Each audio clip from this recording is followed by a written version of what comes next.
வணக்கம் நண்பர்களே, விஜயபிரயாக் பேசுகிறேன். இந்த அதிகாலை நேரத்தில் உங்களை எல்லாம் சந்திப்பதில் பெரும் மகிழ்ச்சி.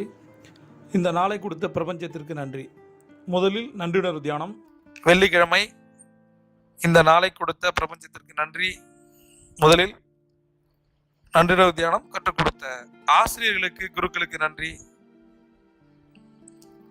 இரண்டாவது நன்றி உயிர் கொடுத்த தந்தைக்கு நன்றி. அவர்கள் நம்மோடு இருந்தாலும் ஆத்மாவாக இருந்தாலும் மனதார 3 முறை நன்றி நன்றி நன்றி. மூன்றாவது நன்றி ஒரு கொடுத்த அன்னைக்கு நன்றி. அவர்கள் நம்மோடு இருந்தாலும் ஆத்மாவாக இருந்தாலும் மனதார 3 முறை நன்றி நன்றி நன்றி. இன்னைக்கு நன்றி தியானத்துல யாரு உங்களை இந்த குழுவுக்கு அழைச்சிட்டு வந்தாங்களோ, இந்த குரூப்